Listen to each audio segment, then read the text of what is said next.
Ang sabi sa 2 Timothy chapter 3 verse 16 to 17, all scripture is inspired by God and profitable for teaching, for reproof, for correction, for training in righteousness, so that the man of God may be complete, adequate for every good work.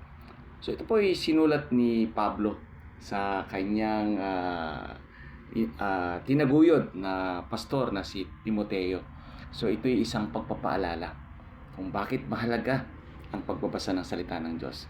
Kasi sabi niya na sa mga darating na araw, in the difficult times, there will be more evil or difficult times ahead. Sabi niya in the days to come. Sa mga darating na araw, sabi niya mas lalong mahirap ang buhay, sabi niya. Maraming mga tao ang magmamahal sa sarili, magiging mapagmahal sa pera, mapagmayabang, magiging arugante, magiging pasaway o suwail sa kanilang mga magulang, walang utang na loob, sabi niya, hindi matuwid, hindi mapagmahal, inconsiderate, marami pa, malicious gossip, sabi niya, at marami pang iba. Sabi niya, yung iba, sabi niya, they are lovers of themselves rather than lovers of God. Tapos sabi niya, yung iba naman, holding to a form. Kunwari daw, maka-Diyos, pero denying its power.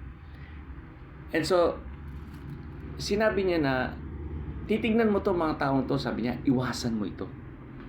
Iwasan mo sila, sabi niya. At paano mo, at anong gagawin mo? So sa halip na makisama ka, iwasan mo, pero ito ang gagawin mo, sabi niya. Para mas lalo kang tumatag sa iyong pananampalataya, magbasa ka ng Biblia. Basahin mo lagi yung salita ng Diyos. At siguraduhin mo na ikaw ay palaging babad sa salita ng Diyos. Sapagkat kung hindi ka babad sa salita ng Diyos, ito ang mangyayari sa iyo.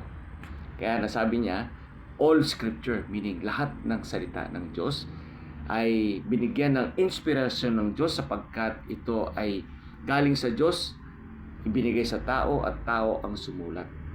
Sabi niya, ito yung mabisa sa pagtuturo, sa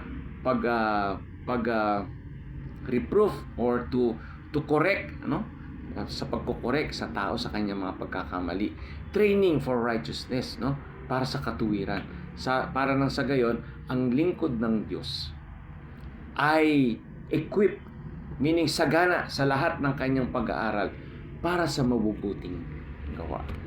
And so my friends, this is a challenge, Kung hindi ka man nagbabasa ng Biblia, now is the time to read. Because the Word of God will reveal something to you that you've never ever seen or heard. And it's very important, my friends, that to have this reading day by day, night after night, moment after moment. Because the Word of God will always sustain you. Magbibigay yan ng kalakasan, lalo na sa problema, in trials to come. Mahirap ang buhay ngayon, mga kapatid. Nagtataasan ng lahat.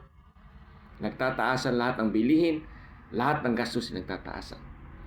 At maraming mga kwento-kwento at balita patungkol sa mga gerang nasa paligid. And so my friends, it is easy to be discouraged. But the Word of God will give us encouragement, will strengthen us so that we can endure the day to come. The word of the Lord for you today. God bless you.